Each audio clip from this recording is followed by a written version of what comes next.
Buenos, buenos, buenos. Bonjour, everyone. Good evening. Hope See, everyone. I don't speak a lot of other languages like you, bro. I mean, I just have to. I'll just say hi. Hi, everybody. Hello. Welcome to the Think Big podcast. Today, we're going to be speaking about how to scale your business to six figures a month. Starring our best friend here, Mr. Sam. He's going to tag us along, teach us the Dude, sauce, give us a sauce. Can't man, wait. I'm Super excited excited about for this this. one.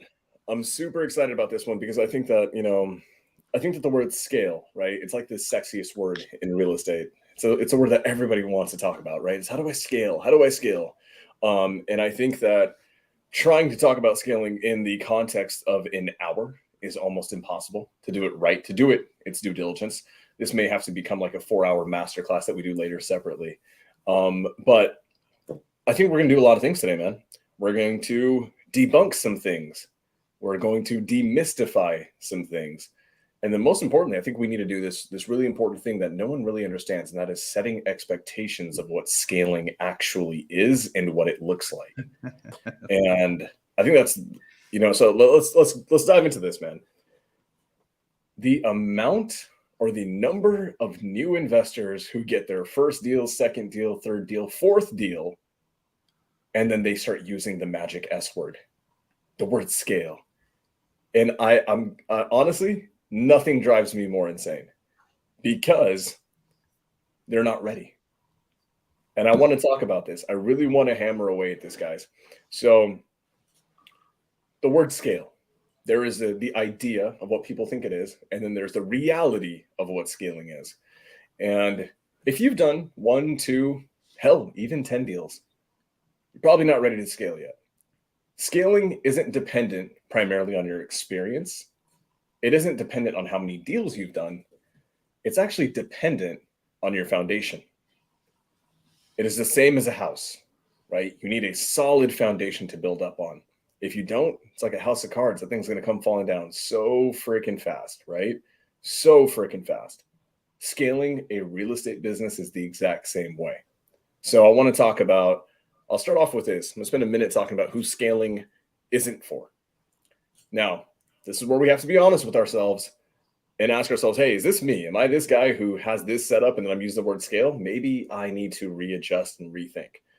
If you have one VA who is part-time, if you are calling every seller yourself, if your CRM is a mixture of 17 different CRMs, or it is not a CRM, if you do not have clear, definitive guidelines in how a lead moves through your company, in how work moves through your company, you don't have that written down explicitly somewhere, you are not ready for scale. Scaling is a really, really, really interesting thing. And it is not dependent on whether or not you do deals yet. It's not. I know people who are doing 4 or 5 deals a month. They're not ready to scale because the question is, what are they going to scale? Scale their efforts of them calling every seller? You're just going to talk to more sellers. Is that scaling? Right? You can. I guess you can do more deals that way if you talk to more sellers yourself. But is that the scale that we're talking about? I think that's really important, right? I think we all, when we use the word scale, we're thinking about scaling our business to produce when we're not there, right? How can we grow our revenue and our profit and our potency in our business predictably and sustainably? I think those are the 2 key words, right? Is predictable and sustainable. So scaling, it's not really for solopreneurs who are just kind of willing their way and just kind of pulling themselves through the trenches. It is for people who have a foundation to their business. And this is going to like ruffle a lot of feathers, and a lot of people are going to be really sad about this, but this is true. One of the most important things in business, and it's something that we're not really taught as beginners, but we learn the importance of this later, is 3 magic letters, and they're called SOPs. Standard Operating Procedures, which means they are explicit guidelines that are tracked, whether on a Word form document, on a Loom video, I don't care. They're just documented somewhere, right? They have to be documented somewhere, showing how a procedure, a task, a deliverable has to be handled in your business. Ideally, most, if not all, procedures and tasks in your business need to have a correlating SOP. If they do not, you don't even have a foundation yet. So, like, what does that mean? Data entry. How is a list or a lead entered into the CRM? How do the statuses work? How does a cold caller assign a lead to a lead manager? How does a lead manager pass off a lead in the system to a closer? How does that closer, right, underwrite that deal? Do you have scripts and processes? Is negotiating just dynamic and based on their talent? Or do you have a step-by-step procedure on how negotiation should work? Same thing goes with TC. Same thing goes with Dispo. If it's not explicitly written in a manual somewhere, in some way, shape, or form, whether that's written or video, it's not an SOP. And at that point, you are scaling this kind of idea that's not explicit. Otherwise, you're scaling talent. You're scaling personal involvement, which is not true scale. That just means you're working harder. Congrats. Something that was taught to me by one of my mentors way back when is really important. And it really kind of shook how I view this industry. And it's that you cannot scale talent. You can only scale systems and processes. Oh my God, I'm so excited about this topic, dog. Let's go. Marlon, how you doing, Mr. Johnson? What's good, bro? I'm chilling, man. Looking like you're I'm soaking it all in right now. We got the GOAT Sam talking about scaling. man. Dude, this is gonna be a fun one, man. It's gonna be a fun one. I think we may have to do like 17 different parts for this because scaling is just it is not an hour-long topic, guys. It really isn't. And you can talk about scale in every aspect of your business when it comes down to data, to marketing and lead generation, to acquisitions, to TC, to Dispo, to everything can be scaled, right? So let's isolate the foundation of what you need to scale. Everything has to be explicit, guys. Even though Daryl's not here right now, he's gonna be joining us in a little bit. Every one of us has gotten to the point in our business where we've had to SOP everything. Everything. Now, some of us have, done the grind work in filling out SOPs ourselves or filming them on Loom videos. And yes, an SOP can be as simple as filming a Loom video of you filling out a lead form. And then you would title that file, how to fill out lead form. There you go. That's an SOP. Now, a lot of my SOPs, I decided I didn't want to take the time. So I took the shortcut and I paid a mentor a crap ton of money to get their book of SOPs at an extremely high scale, right? Just cut to the best practices. So you don't have to spend a ton of money. You just spend a lot of your time doing it yourself and documenting every system and process and how to operate every system and process. And I want to give an analogy that I love giving. What is the greatest fast food franchise of all time? It's McDonald's, right? McDonald's. It's the biggest. It's the best. Sure, Chick-fil-A outperforms it, but can't compare with how many locations McDonald's has worldwide as a stranglehold on fast food. Every McDonald's, in every bathroom, in every McDonald's, there is an infographic step-by-step showing people how to wash their hands. Something that everyone knows how to do. They have it written and in graphics. There's photos of people, soap, lathering, rinse. Every McDonald's in the world. The greatest fast food franchise of all time has the simplest steps like washing your hands in an SOP. Mm. You need to have the exact same kind of process, the exact same kind of ideology in your business. Assume that nothing is inherently easy. Assume that everything needs to be taught.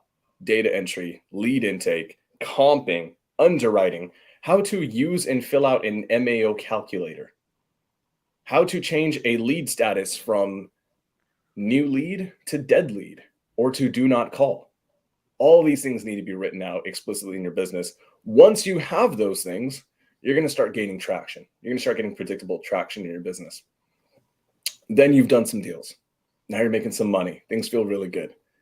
Now you can maybe start thinking about scaling.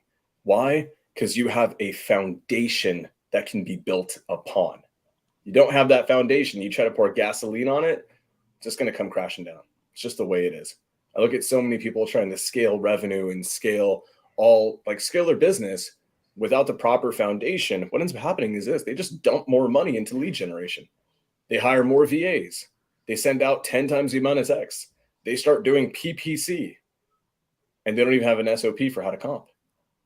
What ends up happening is this: it makes it harder for them to go hire people, train people. They give themselves more tasks in their own business, makes it harder for them to remove themselves from those tasks. And it means the entire system bogs them down, becomes unsustainable. They hate their lives, and they're not getting what they wanted, which was financial and time freedom and predictable and sustainable results. So I think today, at the very least, let's set an idea and an expectation of how to approach scale. And we'll do that with lead gen. I think lead gen is probably the best one to talk about. It's the easiest one to talk about, because I want people to start reframing their mindsets. Yes, Alejandro Alvarez is one of the best closers in the industry, period. Freaking period. Guy is a freaking sales god, right? If Alejandro tried to scale his business based on his own talent, he would fail. He'd make a crap ton of money, but he wouldn't become a billionaire. He would not become worth 100 million doing it. Why? Because he hasn't removed himself from a task that is honestly not worth all of his time. Alejandro Alvarez would need to scale by putting his SOPs in place, getting his foundation in place, and then reverse engineering what his target is. So this is what scale looks like, guys. At the highest level, it truly looks like this. Pick a goal, quarterly goal. Marlon and I, we kind of have this thing where we talk about quarter for the quarter, right? Quarter for the quarter is this really fun goal, and I did a gigantic Zoom on it, which is fantastic. And I'm going to basically give you guys a condensed format of quarter for the quarter in the next 45 minutes. Quarter for the quarter is about how you can basically make $250,000, $250,000 in 1 quarter of the year, which is 3 months. Every goal has to start with the end, or every venture, every campaign in any business model starts with the end goal in mind first, and then you reverse engineer back. So, Alejandro, do you have your iPad, your fancy whiteboard? I do. It will be complicated to plug it in here, though, with this unfortunate setup I have now. Okay, it's okay. That would have been dope if we had it. I don't have mine. Okay, Marlon, you wouldn't happen to have yours, would you? Nah, bro. Damn. Every time I It's try okay. to share my screen on this, like, it goes crazy, it goes haywire. Just Okay. for that, Sam, moving forward, I feel like I failed you today. Moving forward, I will have this setup ready for you. Every time. That's all I ask. It's okay. It's okay. We'll figure it out, and then I'm going to try to walk you guys through it, probably a little bit slower then. Let's start with the goal. Let's say in the next 3 months, right, you want to make $250,000. It's a damn good goal. It's a damn good goal. Step one is figuring out, what does your lead gen strategy look like? Which one is it? Because each one of them is going to have different components that we need to characterize. There's cold call, there's texting, SMS, there's PPC, which is Google Ads. There's Facebook ads, which is another form of inbound lead. There are direct mail campaigns. There are door knocking, driving for dollars. There's all of these campaigns. And guess what? All of these campaigns have a very critical thing. It's known as a cash conversion cycle. What does that mean? It doesn't mean how soon you can get a deal. It means from the point you put $1 into the funnel, how long do you have to wait for that dollar to predictably come back to you with a return on it? We can all start a cold call campaign tonight and get a deal in the next week. Doesn't mean that it's going to happen consistently every single week. Cold call has a cash conversion cycle right now of about 6 to 9 months. Now, for better teams, it can be a little bit sooner, right? For more inexperienced teams, it can be a little bit longer because it's dependent also partially on their ability to capitalize on an opportunity that's in front of them. So what does that mean? Why is Alejandro one of the best closers out there? Because this dude can crush creative finance. His cash conversion cycle is going to be higher than someone who only has cash up their sleeve, because he can do sub-2, seller finance, novations, wraps, hybrids. He knows how to wholesale to hedge funds. He knows how to wholesale to 1,000,001 different entities. So he has more tools in his tool belt, which means he can rig the cash conversion cycle in his favor. But Industry standard, we typically see 5 to 9 months or 6 to 9 months on a cold call campaign. Let's talk about cold call for the purposes of this little bit of time. For the purpose of this podcast, I want to talk about cold call because it's the one that most people use when they first get started, right? In terms of lead gen strategies. When we look at lead gen, there's an industry standard of how many leads it will take based on the lead gen strategy. How many leads do you need to get a deal? Alejandro, do you know, like, have you heard what the industry standard is right now for how many leads it takes with cold call to get a deal? 50, 50. 50. Absolutely. Now, that number can become more or less dependent on the skill set of the team, their systems and processes, their ability to capitalize on an opportunity that another team might not be able to be. But on average, we see about 50 leads to one deal. We just had 50 leads to one closed deal. Last month. My team had, I think it was like between 10 and 14 leads per contract, something crazy. Dude, 10 to 14 leads per contract through cold That's call. solid. Bananas. That's insane, right? And it also shows that you guys have a ton of tools in your tool belt, right? Your capture rate in business, we call this in fancy executive MBA school, it's called the capture rate. It's your ability to capture on an opportunity that your competitors may not be able to because you have more unique marketing abilities. Jonathan Newsom's right. Those are PPC numbers, man. That's normally when a 1 in 10 capture rate or a 1 in 10 conversion rate, you see that only on like a PPC campaign or a YouTube campaign, which is like a very new thing that's up and coming. And we're still testing those things out. But with cold call, let's just say on industry standard, you should expect 1 in 50. Shout out to my marketing team, man. They're freaking killing it, bro. They're spending like hours pulling like very niche list. So shout out to them. Boom. Exactly. Right. And there's a lot of things you can do to rig that. You can rig that with direct county data. Data matters. Data matters. It all starts with data, right? And I don't want to get too into the weeds because obviously I own a data company and we like have the best data. So we see those rigged numbers. But the reality is data matters, right? If you're going and pulling direct foreclosures that have an auction date in the next 10 days, your chances to get a deal out of that are astronomically higher than if you go pull a generic bulk list with very little standard motivation in it. So anyways, let's just say 50 leads to a deal, okay? 50 leads to a deal. If you hire a full-time cold caller, a solid cold caller will produce probably about 3 leads a day, I would say. Between 2 to 3 leads a day, right? 5 days a week, full-time. How long does it take if they're producing 3 leads a day, 5 days a week? How long does it take for you to fill up that pipeline to get your 50 leads? Let's do the math. Probably So what, yeah. 16, 17 straight days? Something like that.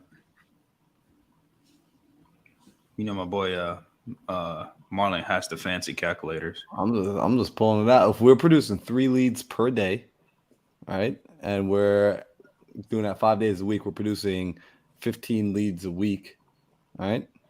Times that by 3 and then add a little bit to it. Yep. So we're looking at about 3.5 weeks. So about 3.5 weeks, not to get a deal, to do what? To get To enough fill leads the in your pipeline. To fill the pipeline with the 50 leads that you need. Okay. Now, cool. Now our pipeline's full. Now what? We do this thing called follow-up, right?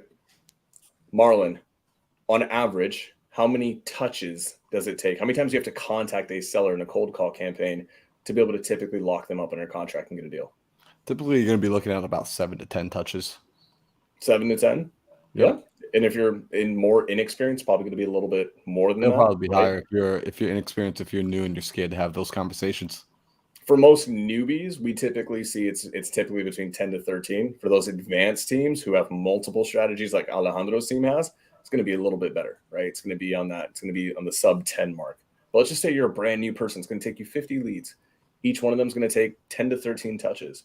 Those 10 to 13 touches don't happen in a week, right? It's not like a lead comes in and in 7 days you call them 13 times. You will get hurt. You will get sued for that. You will have the police called on you. Instead, what you do is you phase those follow-ups out over the course of 1-2 months, sometimes even 3 months, depending on the sellers and what's going on in their lives, right? This is why we say fortune is in the follow-up. The more you follow up, the longer it takes. A lot of times that's where the money starts coming in. That's when the money starts returning to you, is in that long-term follow-up sequence. So lo and behold, we're 3.5 weeks in to fill the pipeline, maybe 1 to 2 months long just to hit the follow-up touches to be able to get the contract. All in all, you're already 2.5, 3 months in, 4 months in, right? You're probably between 3 to 4 months in. Now you've got a contract. Now what happens? Now you've got to be able to hit an escrow period that may be 45, 60 days, right? Because we always say 30 days, but crap happens. Extensions need to be filed, right? Because you didn't miss your inspection period when you shouldn't have. You have to market it further. Typically got 45, 6 days for another escrow period. Right there, you're about 5 to 6 months in. 5 to 6 months in is like, what did we say earlier? 5 to 9 months on the cash conversion cycle, 6 to 9 months on a cash conversion cycle. So Karen asked this really good question. All steps are important, but there are ways to personalize the process when touching leads. Which ones are the most important to make sure you get the contract? So I want you to be a little bit more specific with that question. Which ones of what? So while you get back to me on that, I'm gonna keep going on how to approach scale and how to understand it as a business owner. Your job is to reverse engineer the numbers and figure out how do I produce 50 leads? What does that cost like? What to expect? Also, here's the thing, guys. Remember, there is about I believe right now it's about like a 1 in 5 industry standard for fallout rate. Means out of like every 1 in 4, 1 in 5 contracts that get signed, one of them is going to fall out, right? So out of every 4 or 5 contracts that get signed, one of them will typically fall through at title. That's for decent, okay teams, right? For the best teams, it's going to be better than that. It's going to be a better ratio. There's stuff that just comes up at title that just has to happen, right? You missed an influential party. There's liens that just kill the numbers, yada, yada, yada. So as a business owner, my job is to wonder, like, okay, how do I generate 50 leads? Can I do it through cold call? Cold call, right? If we use a cold caller who's full-time and their charge is $8 an hour, our next thought process, and we'll do it with SMS as well, right? With cold call, $8 an hour, 40 hours a week for, let's just say, a month. What does that look like? Marlon, you got me on that? Cold call at $80. Let me pull that calculator back up. I was just messaging. I saw Joseph Frangos in the chat, bro. I got excited. Yeah, shout out to Joseph Frangos. Freaking run that number back for me. Being. What was that? Run that number back for me. So if we need to fill up a pipeline with cold call for 50 leads, and and the VA costs $8 an hour, let's put it on a month. So VA is costing you $8 an hour. VA is typically going to be working about 40 hours a week. VA is typically going to be working. Actually, let's call it 8 hours a day. They're usually going to be producing anywhere from 2 to 3 leads if you have good data on your call. So they need to be able to produce 50 leads. Let's divide that. Round it up. Instead of saying 3.5 weeks, let's just say a full month. So $8 an hour times what? About 160 hours a month. Yep. That just shy of 1,300. 1,280. 1,280. Ooh, I'm getting smart. So $1,280. So as a business owner, I know just to fill my pipeline to anticipate a cost of $1,280 with an $8 an hour VA. Then I need to factor in my systems, right? $100 for my CRM, $120 for my dialer system, right? XYZ. These are how we still reverse engineer all these numbers. Now I want to talk about SMS. I love SMS. I think that if you're a newbie, one, you should do both. You do SMS with a mixture of cold call, but SMS first. Why? Because it's easier to hit your numbers. Now, SMS is really cool because it is just easy to send out a crap ton of SMS texts. We don't see a 1 in 50 conversion rate with SMS. From everything that I've seen from all my mentors, from all the people who do this at a high level, we typically see more. It's not going to take 50. It's typically going to take 70 to 75. And the reason why is it is a typically colder marketing channel. Not by much, but it is a colder marketing channel. Simple reason is this. When you call another human being and you disrupt their day, you're going to, for them to be able to sit through that phone call with your VA, go through a conversation, talk about their problems, the chances of them actually being a lead are a lot higher than when you just do cold outreach to someone's phone. It's a lot easier when you reach out to someone's phone for them just take half a second to text back and just BS you for a little bit, and you think it's a legitimate lead. So that's why we typically need to rig the game with more leads in SMS than we do in cold call. So we see a 1 in 75. The cool thing about SMS is it's dirt cheap to send out. Like right now, what are we seeing for SMS cost? Depending on the platform that you use, if you're using Twilio, you can send out texts at what, 0.0075 cents per text. Let's look it up. I'm not using Twilio right now. Well, Twilio is a good back-end tool, but that's if you go directly to the source. Rick says, right, SMS 400 to 500 per leads roughly. In most average markets, we typically see that for every 500 outbound texts, you'll generate one decent lead on it. Cool. Now you need 75 of them. So when you're doing SMS to start, I would actually recommend that you send out at least 1,000 if you can per day, right? Otherwise, it's going to take an extremely long time. At least. At least. Because if you do too little, it's not moving the needle enough, right? So send out more. So I want you guys to look at scale in a very simple way. It is a reverse engineering. It is just math. It is just KPIs. Oh, and another thing, guys, for those of you guys who don't track your KPIs, you cannot scale. Oh my God. No way. No way. And Dude. people are like, well, I can double my spend. Sam, I'm getting 4 deals a month, spending $5,000 a month. What if I just spend 10 grand? Should I get 8 deals? Here's the problem, guys. If you've got a leaky foundation when you pour gasoline on it, right, you're also scaling your inefficiency. Mm-hmm. You're scaling your burn rate. You're scaling the amount of dollars that you're not getting a return on. Yeah, you're going to scale your revenue, but you're also going to scale your loss. And that is not true scale. That's just being irresponsible. We look at the best teams on earth. They are master optimizers. What they do is this. They have every KPI dialed in and tracked. Then they'll pour fuel on it, right? They'll light that on fire. It's gonna do what it does, and then they'll allow it to stabilize. They'll clean up the mess, and then they pour gasoline on it again and again and again. They repeat that process. It's constant tweaking, and then optimization. Then a tweak, then optimize. Then a tweak, then optimize. Bro, you know what's funny? Actually, like that's so spot on because I can tell you guys from having not done what Sam is explaining right now, the first time I attempted to scale my wholesale business, it was absolutely a horror show.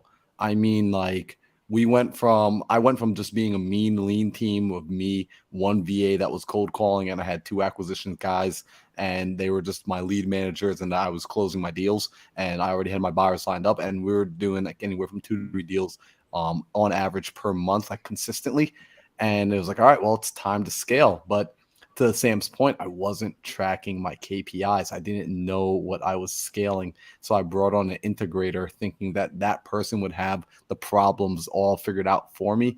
And I made the cardinal mistake as a business owner. I wasn't in touch with my numbers, right? I just assumed that this other person was going to handle all of that stuff for me, and they can handle the work, but I still need to be intimate with numbers. I wasn't intimate with numbers. We grew from a team of, just me and that VA and those other guys to about 15 VAs working underneath us. And we were basically just throwing money at the problem. And we didn't realize, like Sam was saying, we were making the problem bigger. I was pouring gasoline on the fire. And this fire was not only cooking the food, but it was also burning the building. And huge, huge mistake. So like, seriously, like I want y'all listening to what Sam is saying. Like I'm genuinely like tuned in. Like this is why I love talking to Sam. He gets my mind to think more like a business owner and not just an operator. Dude, that is so, you're right? Operators, they think about how much more can they put into the system with their time, with their efforts, with their talent. A business owner and a real CEO, right, thinks about how can we leverage systems, processes, and other people to scale our business. And you can't do that unless you're tracking every little data point, right? Every little KPI, your key performance indicators in your business need to be tracked. So, and we see this day in, day out, guys. I've got a really cool, like a super dope, I'm going to be super braggadocious when I say this. My data company has the best data in the country. Like we stand by this. We really do. At the Data Syndicate, we know we have the best data. And we are constantly not just getting newbies, but we're actually getting extremely high performing teams who are making over 6 figures a month, right? And everyone would be super impressed by that.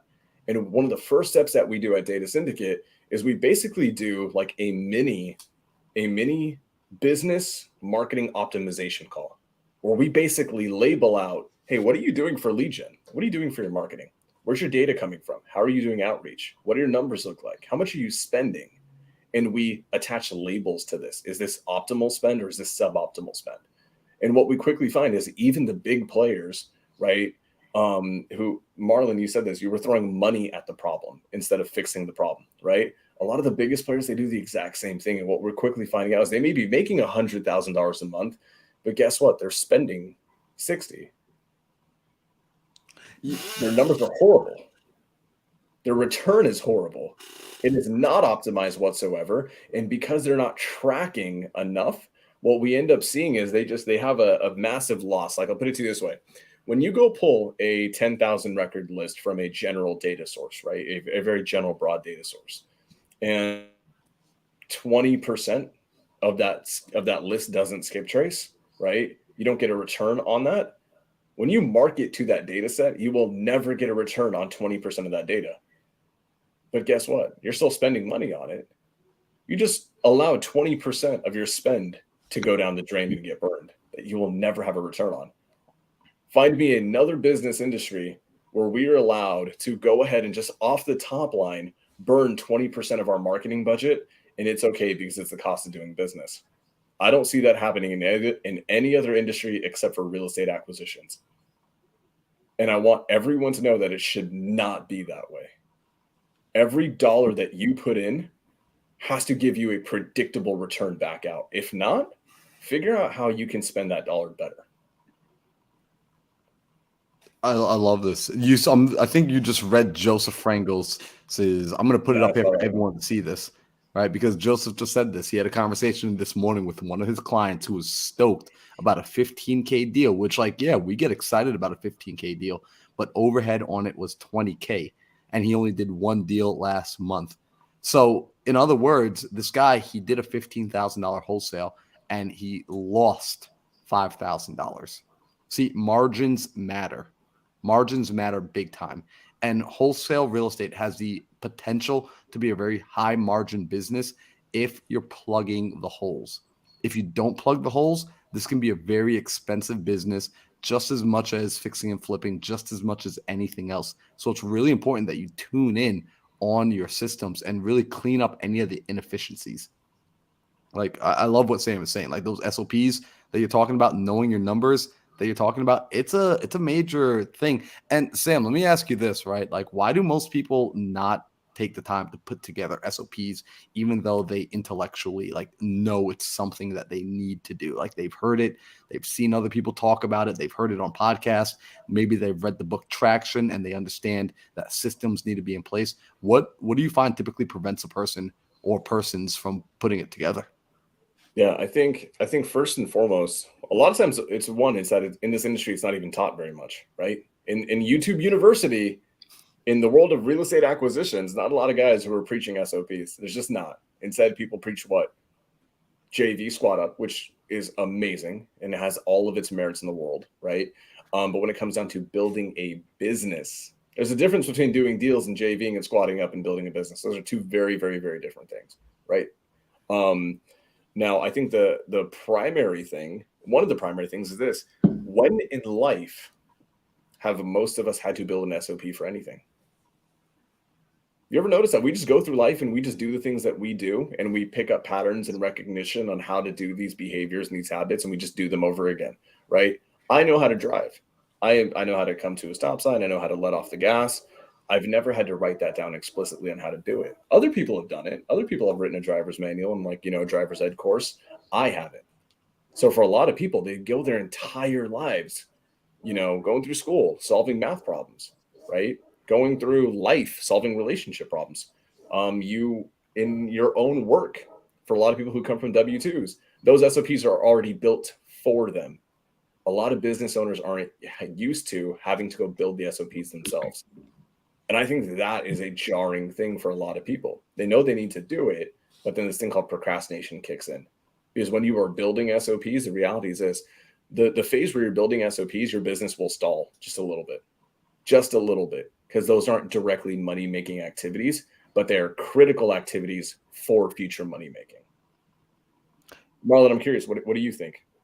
Yeah, man. Well, you know what? First off, I agree with you entirely that unfortunately it's not spoken about regularly. I know when I got into this, no one really differentiated doing deals and building a business.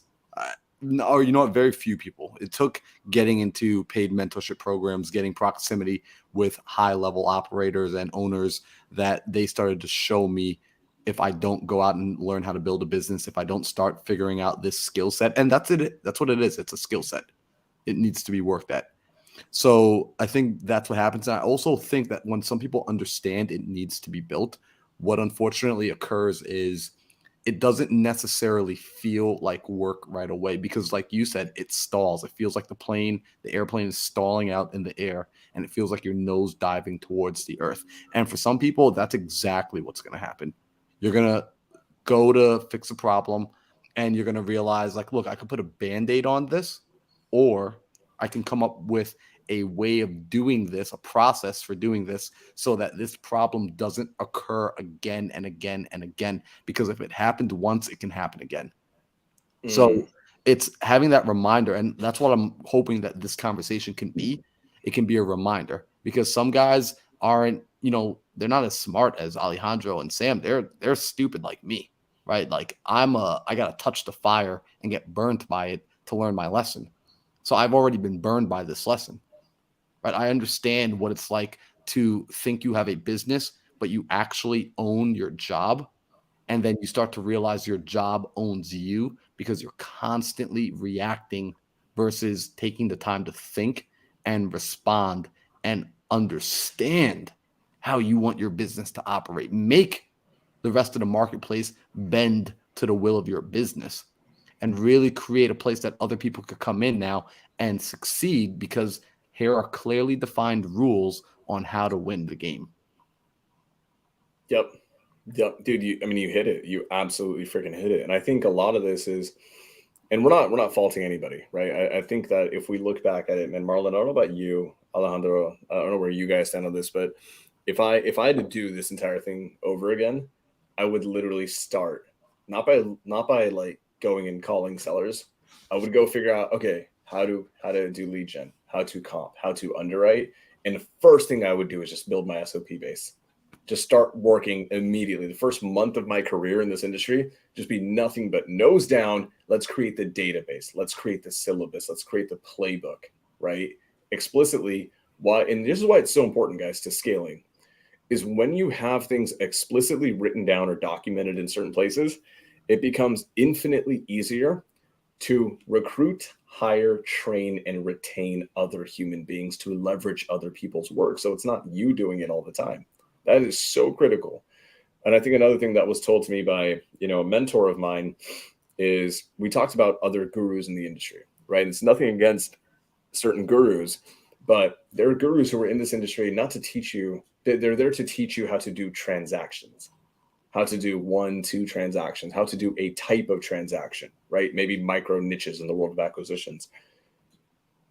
Then there are mentors who teach you how to create a business. And those are two very, very, very different things, right? Doing a deal versus building a business are two super clearly different things. And then it's really important because Marlon, I think you can agree with this. I think Alejandro, you as well. At a certain point, we see that 99% of people, they get into this industry and they like fail forward, do 3, 4, 5 deals. And then, a couple deals, 10 deals, 15 deals, and about a year or two in, they decide, okay, it's time for me to truly scale. They diagnose their business, they find out the blueprint, and they realize, holy crap, I can't hit this because my business has no structure. So if I try to scale, it's just going to come crashing down. And what they do is they end up hitting a hard reset on their business. I know, I've been there. In my first year, I just saw the writing on the wall and I realized, damn, Marlon, it was actually when we did that first 6-figure month, right? We did 6-figure February last year. We both made 6 figures in 1 month. It was the first time either of us had ever done it. I looked at it and I got the number down, did 121 grand, but I did it as a solopreneur and it took me 80 hours a week. And I realized, holy crap, I thought I could go scale right after that. I went and talked to the best in the industry and I found out that, wow, they actually have systems and processes and leverage in place that I didn't have. So for the only way for me to scale what I was doing and hit maybe $250,000 a month would have been for me to go from 80 hours a week to 160 hours a week. That was my only leverage that I could call in.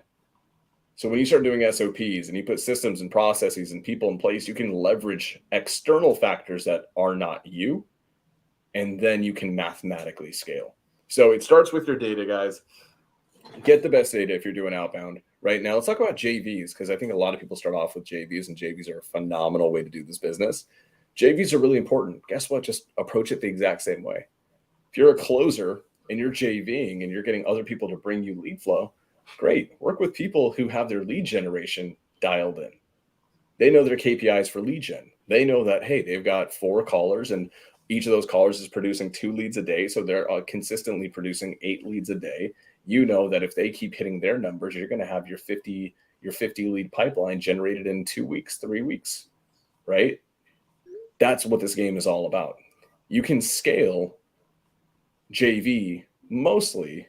The problem with scaling JV mostly is that you don't control the entire funnel. So if people decide to stop producing at the rate that they're producing at, or they decide to change their lead gen strategies, it may affect your business. It may affect your business if you're not on the front line. Angel asked, what is the best data? So there's different types of data, and not all data is created equally, just the way it is. First and foremost, the best data is the data that gives you a competitive advantage.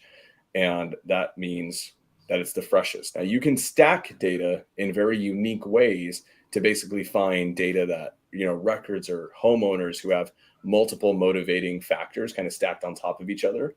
And this, in theory, means that they're more motivated to sell. This is true. That's one way to do it.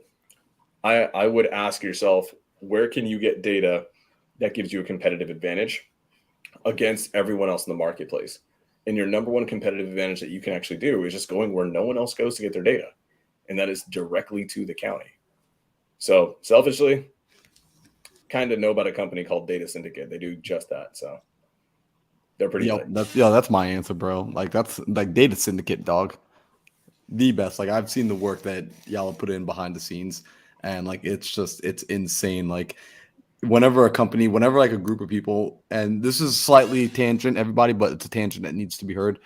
Whenever a company or people go into the marketplace and their thought process, the foundation on what they're doing is, how do I serve the customer more than anybody else? How do I add more value to the person more than anybody else?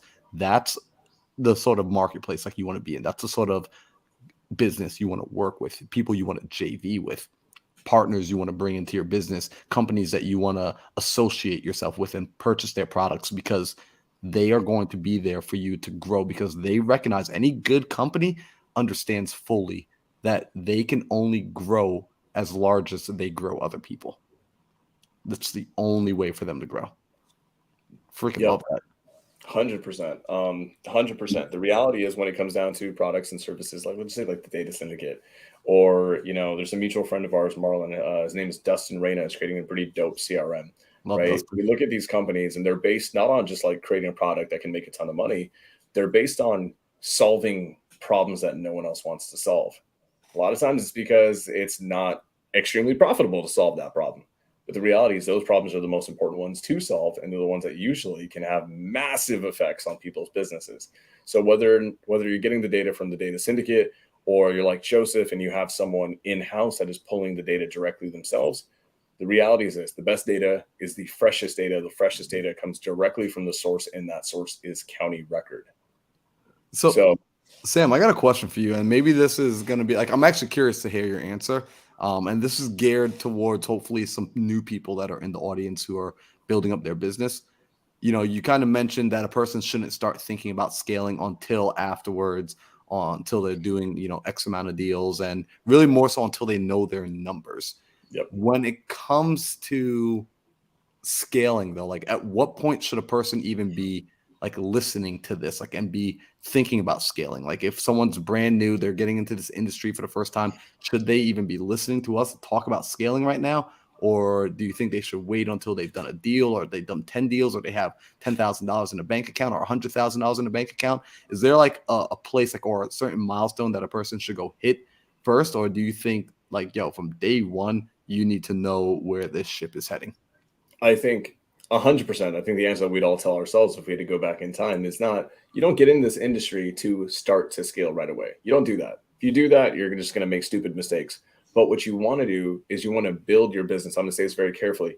You build it to scale. In the beginning, you were building your foundation, right?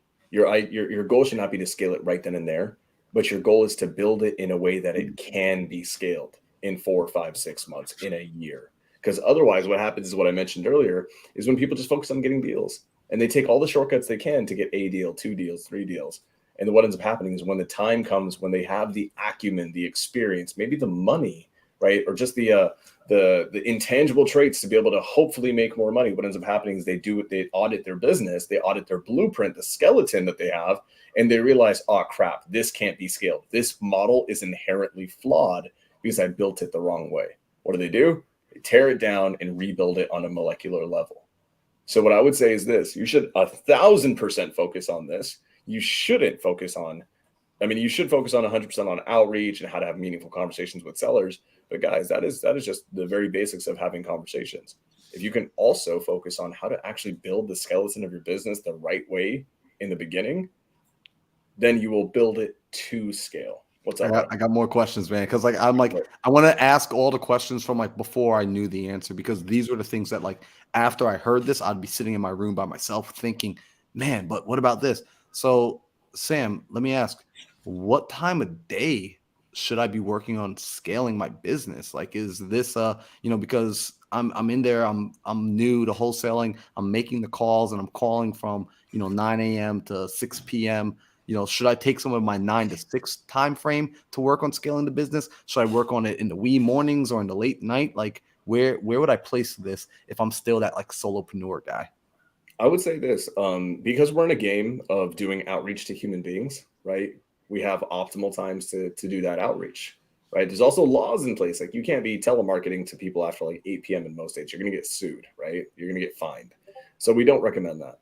I think there's times where you work on your business and there are times when you work in your business. And the times that you work on your business, right, scaling, systems, processes, the skeletal stuff in your business, is a time where you can't do outreach. That's why I said this. Marlon, you and I were on stage in Phoenix, and I said this. I said that, people make money Monday through Friday. Millionaires are made on Saturdays, but billionaires are made on Sundays. The days and the time frames where you cannot go have meaningful conversations with sellers, you cannot have meaningful conversations with other people because it's too late in the day, those are the times where those are actually the best times to get all that work done. If it's 2 p.m. in the middle of the day, you should be on the phone with sellers having meaningful conversations about buying their properties, right? But at 10 p.m. at night, when all the sellers are asleep and you're still awake, you're still wide awake, that is the perfect time to build out your SOPs, to build out your databases. That would be my answer. What do you think? I agree with you wholeheartedly. And I want to say something that, this is me talking to my, 18-year-old self right now, which is, I know you guys we want to find balance, right? However, we're not in the season to find balance. This is the season of going and hitting the gym, grinding hard, building up, not getting all the sleep that maybe you need to get. However, this is going to be the season of sacrifice, because at some point there will be a season where it's going to be hey, I'm just in the maintain season. I'm in the balance season. I'm in the right. But that's when you're an older man or an older woman. Right now, you're not in that season. Right now, this is going to be the season of, look, I work and I bust my ass and I make the calls and I'm working in the business during the work hours. And then in the after hours, I'm working on the business. I just got back home from California this past weekend, and I sat down with my housemates and I explained to them, I was like, guys, the next 90 days, I'm going dark, right? I'm not going out for fun. I'm not hanging out with anybody unless it's a business opportunity. If it's not making money or building the business, I want no parts in doing it. Right. I'm saying no to everything else, because building this foundation is absolutely critical. If the foundation isn't built strong, like Sam is saying, like Alejandro is saying, if this foundation is not there, unfortunately, later when you try to add more, it will crumble. It will crumble. It will crumble. So, Sam, I have another question, and this also is for you, Alejandro. with creating those SOPs, I think a lot of people freeze. And again, I'm using myself. Like, I'll be everyone's scapegoat, and I'll say this. I was scared to make SOPs because I kept worrying that I was going to screw it up, that I wouldn't be able to explain it properly. Can we talk about that? Like, what if a person is like, look, I want to make the SOPs, but like, oh man, but I have so many different kinds of conversations. How can I possibly record the sort of conversation I'm going to have? Or, well, sometimes I do it like this and sometimes I do it like that. What would you tell that person who feels like they can never quite figure out how to make the SOP perfect, and that's why the SOP hasn't been made yet? Ooh. Alejandro, I'll let you speak first, but I definitely, because I've done both. I've made them and I've paid pretty price tags for them. And I'm going to tell you, like, in my experience, what works. But Alejandro, what curious to hear your take on it.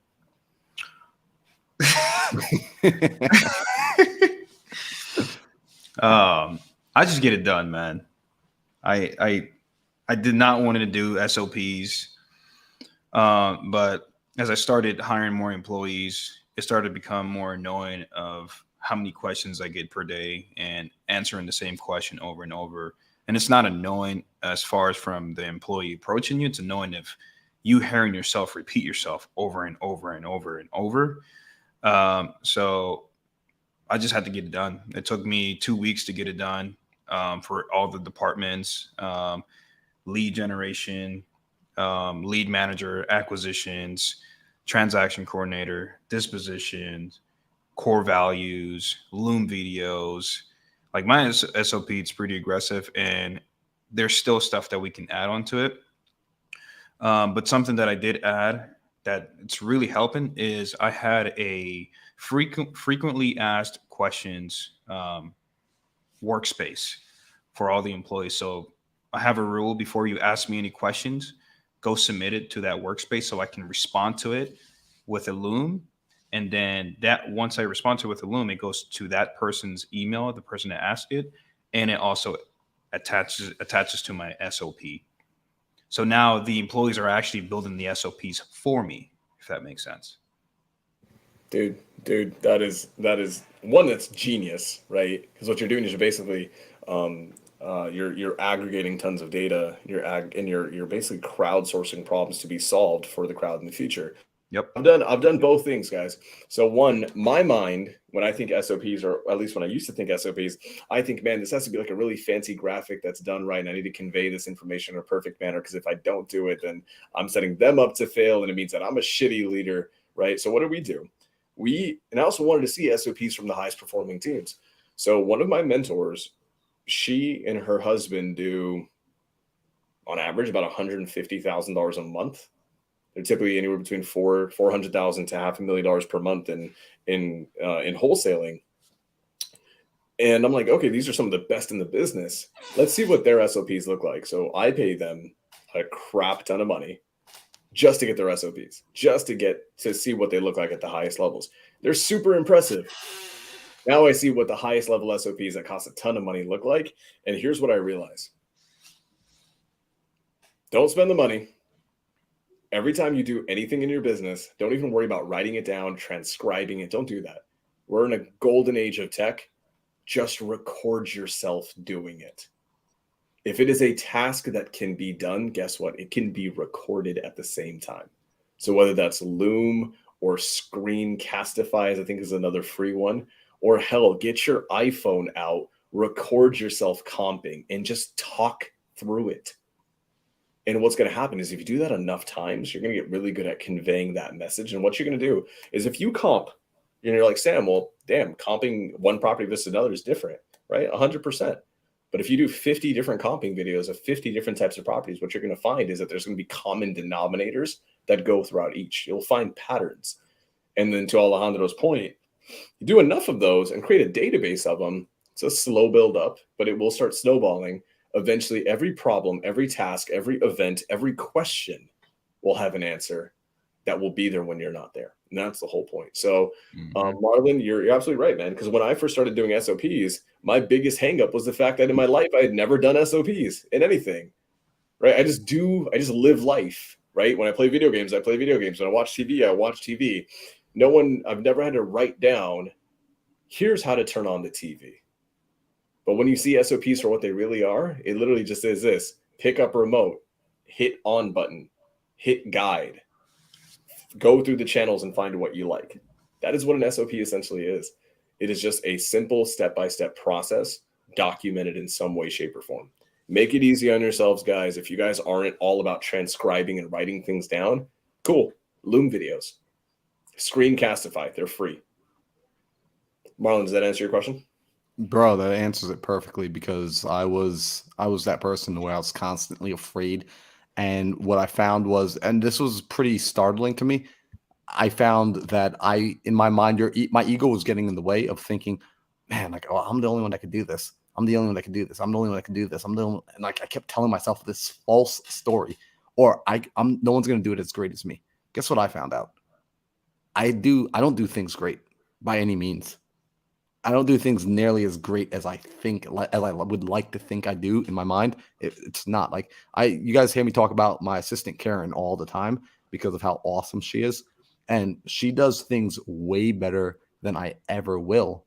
And what it took was showing, just like what Sam said, creating a Loom video of me doing it once. And the interesting thing is they will come along into your team. If you get quality people who are a part of your core values, they will come into your team. They will watch that video. They will figure out what you've done, and they will do it better. And then to Alejandro's point, you can ask them like, hey, wow, you did this at like half the time it took me. Do you mind putting together a video on how you did that? And now your SOPs are being updated. Yo, They get built upon. All you have to do, guys, in the beginning with an SOP is just create the basic skeleton, right? Then your teammates are going to come in, right? You're going to empower them to be creative. You're going to empower them to solve new problems. All you have to do is just give them the base skeletal structure. They're going to come in and put the muscle tissue on.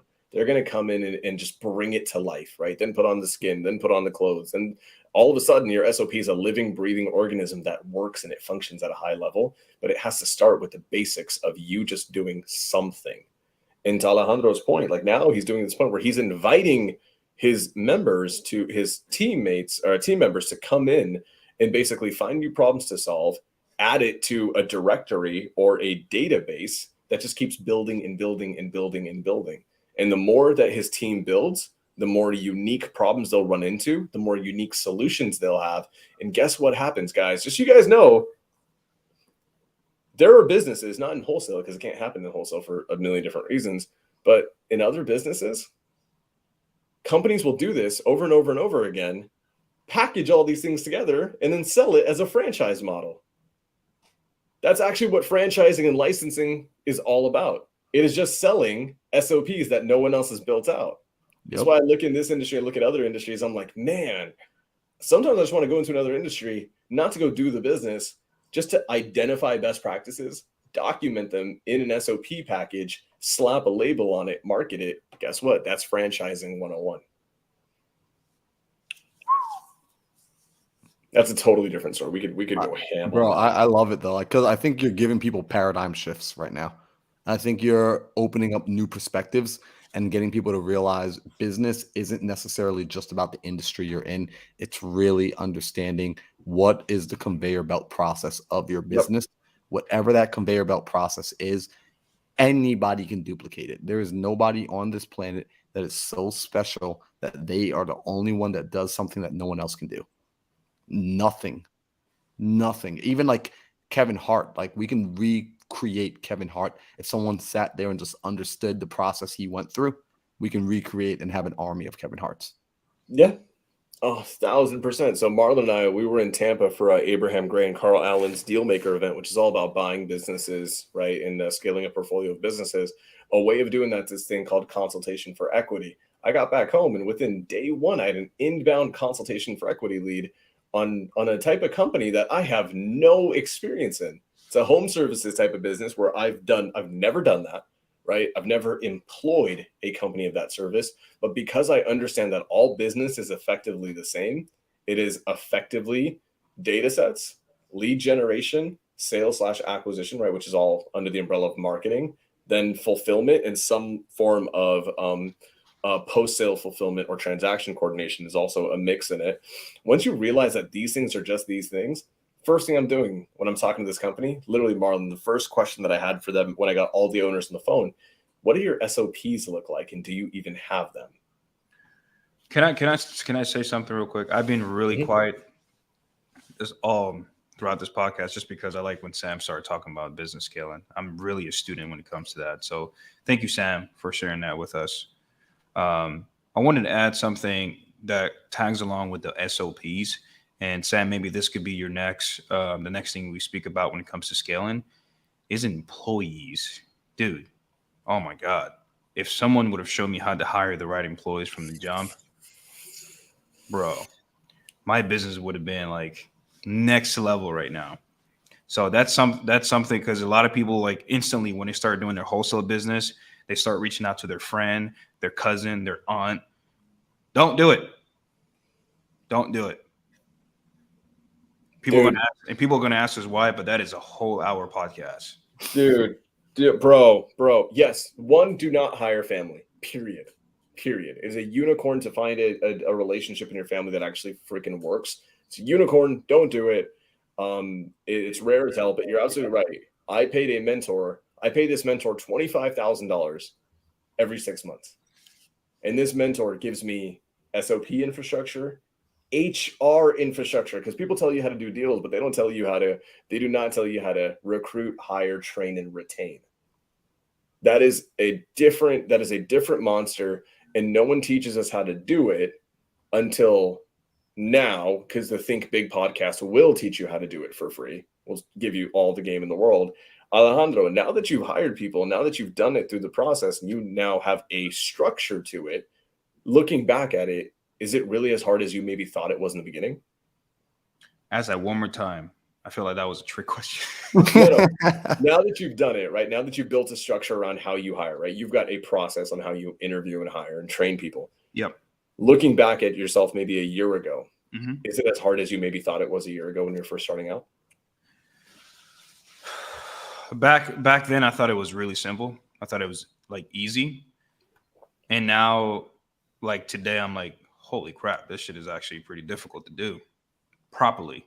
Like you can just hire anyone. That's no problem. People like I've had people that just, hey, let me work for you. And you can just be like, yeah, sure. Okay.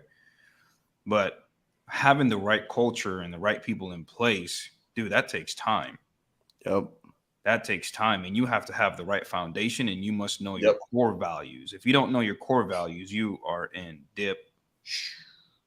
No, 1,000%. The reality is this: it's actually simpler than we might think it is, but it's not easy, right? Simple and easy they're not always the same. And what can make your life a million times easier is having a structured process on how you do it, right? I love that you said this. A lot of times in this industry, we hire because like, oh, we did a deal together. We're friends and we like each other. And then we're just going to hire each other and work because that's how we're taught to do this industry. And that's totally freaking wrong. Alejandro's right. Number one, without a shadow of a doubt, you hire based on core values, period. Yes. After that, then you hire based on logistics and the ability to complete the tasks that are needed to be done effectively, ethically, and efficiently. Yep. Shout out to Cody Rose, who's in the chat.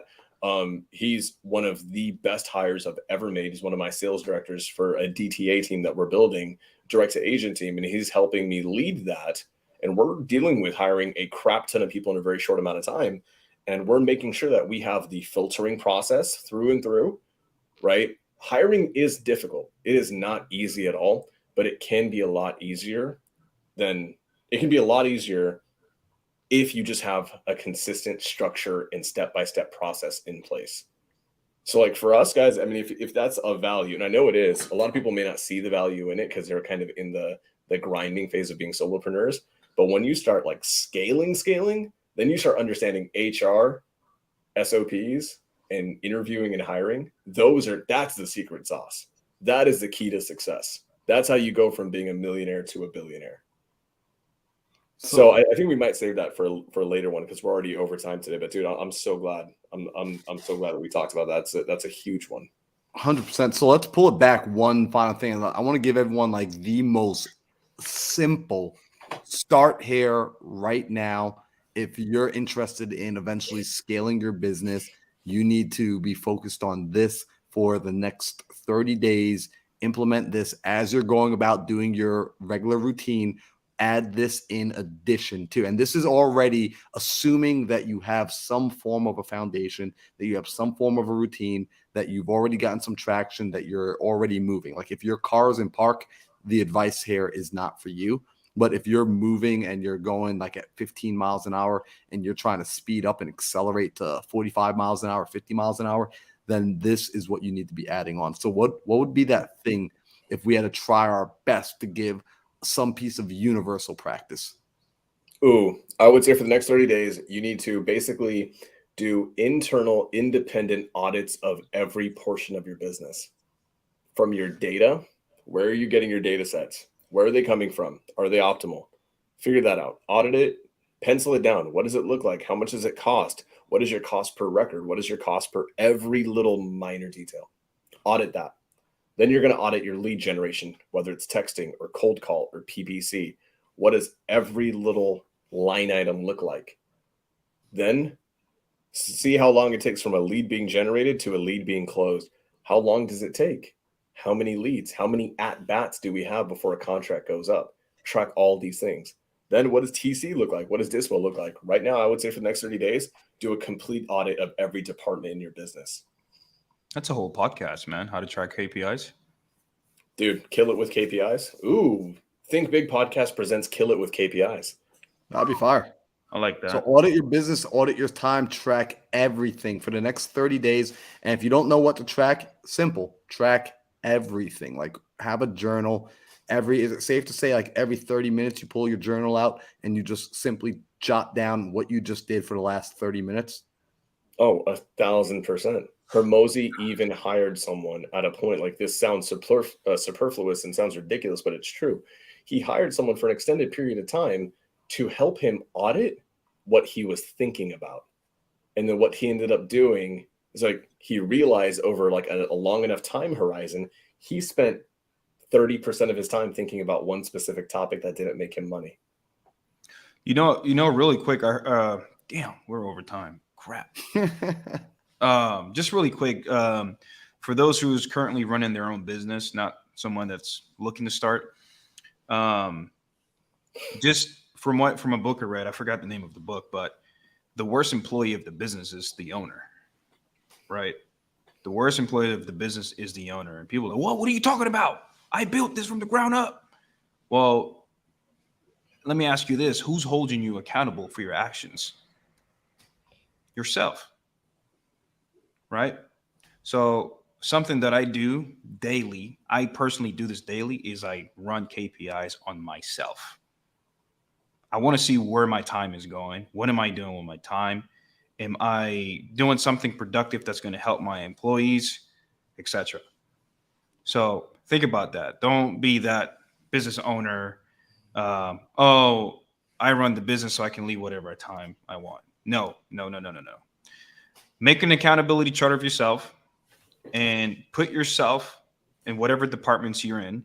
If you're cold calling or if you're doing lead managers or if you're closing, you are an employee. You are not a business owner. You need to separate yourself from those departments. You're a business owner when you have employees running all departments for you. Until then, you are an employee and you need to audit yourself as an employee. And if you don't, then you're probably hurting your business. So keep that in mind.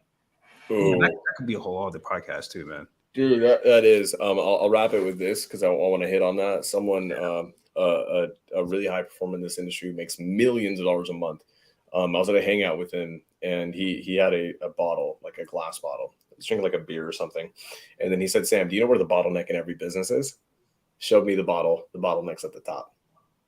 The bottleneck in every business is at the top. It's always the owner. It's always management. That's where it always actually is. And for those of you who have some traction, who are making a decent amount of bit of money, and you want to scale even further, I would actually take what Alejandro said and take it honestly one step further. This was a game changer for me, is getting a business coach whose job it is every single week, if not every day, to hold you accountable to all the bullshit that you like lie to yourself about, the stuff that you say that you're going to do that you're not going to do. Yeah. I literally have my call with my business coach tomorrow, and like that keeps me in line. It keeps me centered. It keeps me focused. It keeps me accountable. And when I don't do what I say I'm gonna do, he calls me out 1,000%. So for the ones who have or in the position where that's like a potential for you, I'd highly recommend looking into it. It would be next level. Yep. All right, guys, we definitely went over on this one today. We are so 100%. sorry, guys. Hope it was. Well, very yo, I want to say first off, thank you to everybody that came in, hung out, interacting in the chat. You know, it's always dope seeing like guys and girls like Jonathan, Brenda, Joseph Frangos, Cody Rose in the chat. Like just watching you guys blow it up and participate and be a part of the conversation is huge. If you ever have questions, don't just be a fly on the wall. Get your questions answered. Put it out there. Start the conversation. Also, make sure you're connecting with one another. I also saw Chris James just pop up. Chris James is OG, killing it up in New York, doing deals nationwide. Shout out to Chris.